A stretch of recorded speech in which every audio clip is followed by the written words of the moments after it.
I see your fear and misgivings, your apprehension about the discord between the Chrysos heirs and the Council of Elders, and your uneasiness about the future of the Holy City. Yet, before you contemplate something as grand as the fate of the world, I ask that you look closer. Look beyond the horizon illuminated by Kefali, at the crisis threatening to overwhelm us. What? Aedes Elysiae, my beloved hometown, is a village forgotten by time. It is a place with the most invigorating breeze and wheat fields that spread all the way to the sea. I once thought that there I would enjoy a lifetime of peace and quiet with my friends and family. How I wish I could invite all of you to that paradise, far from the noise and chatter of the world. Alas, I can't, because she and all that she nurtured, all that I loved, they have long been devoured by the black tide. My beloved home is no more. I will never forget the day the black tide struck. My father, Hieronymus, fought with a broken sword to his last breath to protect his child. My mother, Aldada, she was ripped apart by monsters. Also, I might live to stand before you here and now. Galba, he was a hunter. But in the end, those arms that once drew a bow instead embraced Piso, his beloved son, as they both breathed their last. Pythias, the teacher, risked her life to save her students, but a burning beam fell on her, crushing her. And what of Livia, her daughter? Did she make it out alive? No, she didn't. Livia, Piso, and so many other children. My childhood friends. They were all swallowed by the black tide and turned into monsters. They kept saying the same thing over and over.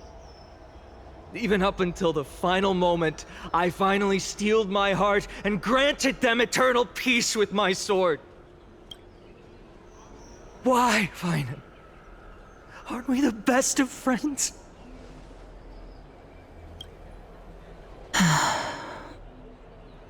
That is the black tide. A looming threat that can bring Akima to its knees any time.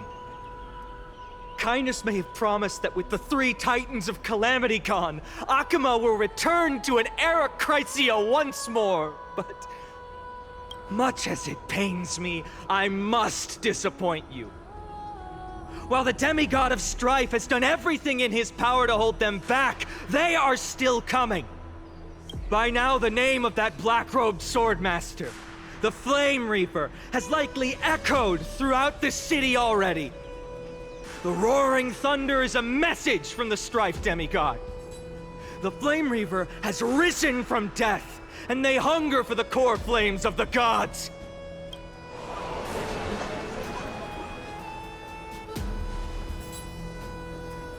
Lies!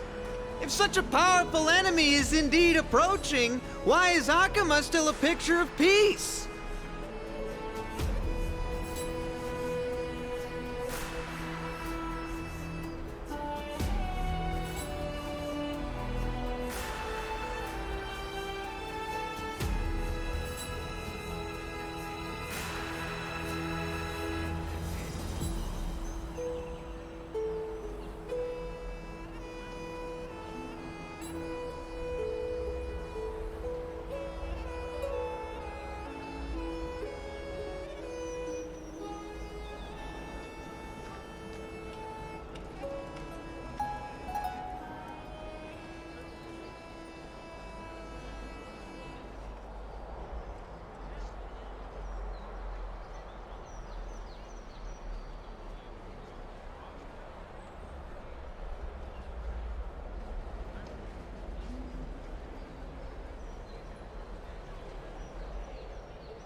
Exactly!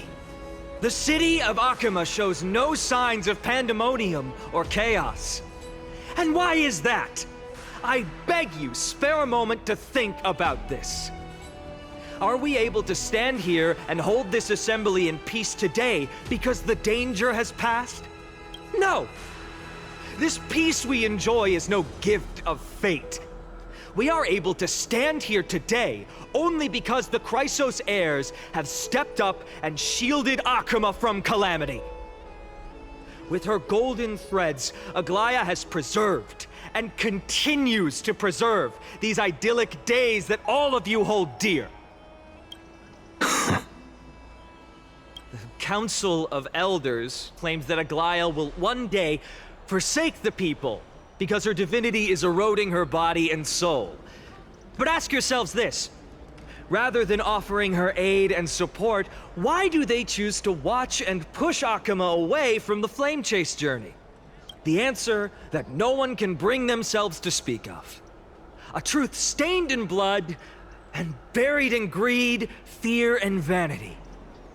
Allow me to lay it bare before you. It is because the Council of Elders, which bears Akima's history and honor, along with this citizens' assembly we once took so much pride in, are now infested with vermin.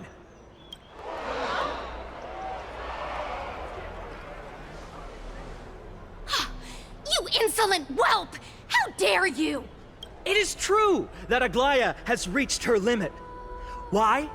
Because she has been working tirelessly to weave the defenses of our holy city against the encroaching evil. All while these vermin are making up baseless accusations about her and scheming in the shadows. Not once has she ever failed Akima. Yet these vermin attempt to tear her apart, tarnishing her name with unfounded allegations. She may have been blessed by divinity, but hasn't her heart always stayed true to humanity? They attempt to mislead you and reduce this assembly to a crude standoff between gods and humans, but citizens of Akima. Once more, I implore you to open your eyes and look at those around you. Examine them closely. Beneath all that finery, do you see the good heart of a human or the poisonous glands of a pest? Make your judgment, then turn your gaze to the demigods whom so many of you regard as cold and merciless. Do you not see the light of humanity in them? And those who wear the mask of humanity yet utter only hurtful, slanderous words. Can you not see that their souls have been corrupted by power?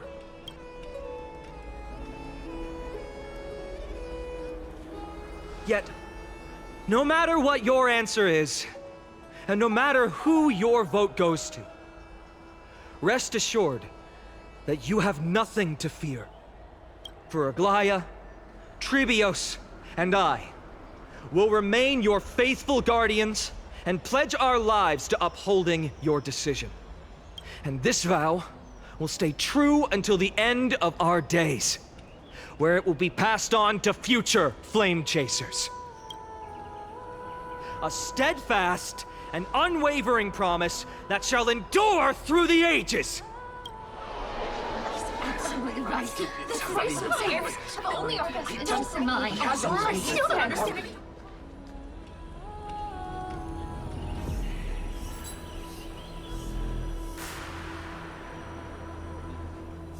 At the present time, on the scales of Talentum, those who call for the continuation of the Flame Chase journey, and those who demand its suspension.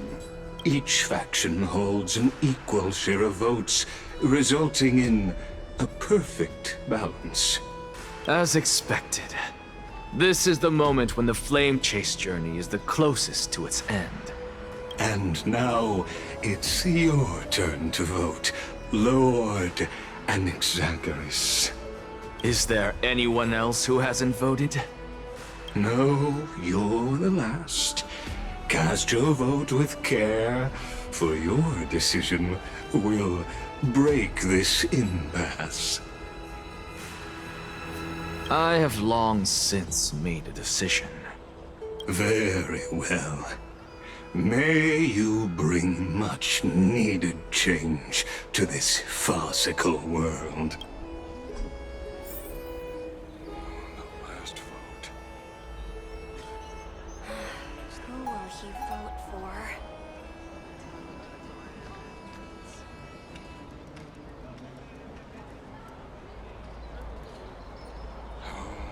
The last vote. Who will he vote for?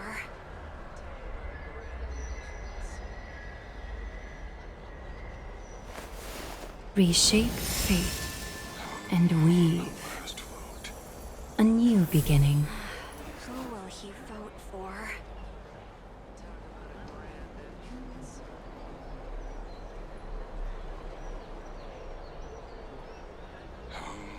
The last vote. Who will he vote for? Die this cast. Talk about a grand entrance.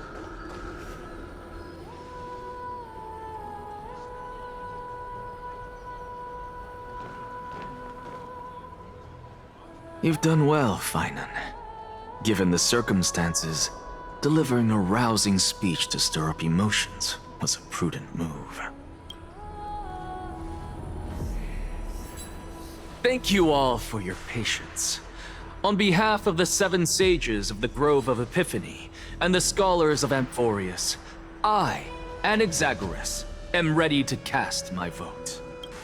But before that, in the interest of fairness, Lady Goldweaver, I pose a question to you before all who are gathered here. Will you, as Finan has promised, stand by the decision made in the Assembly, regardless of outcome? In the interest of fairness, I make no promises, lest it should influence your decision. Very well.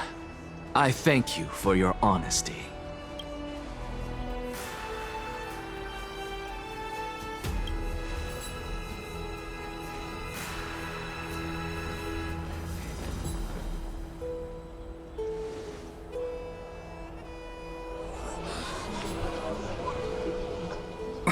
What's he doing?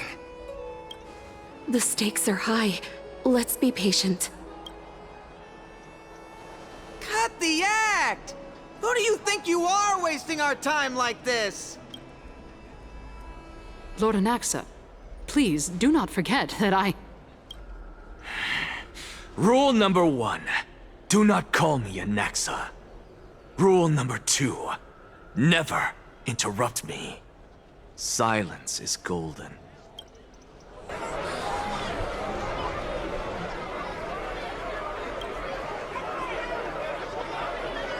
Just vote already. What are you waiting for?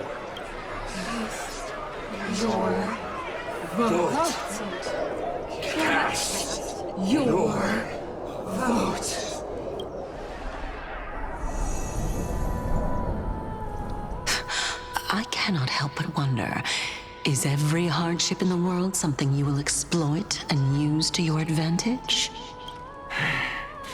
How else am I supposed to make use of this situation where my body and soul are separated?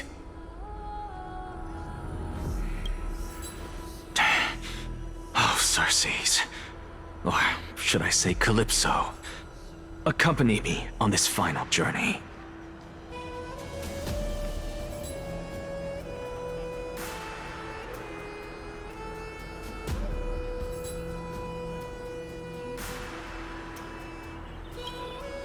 Let us journey to the Netherrealm and see how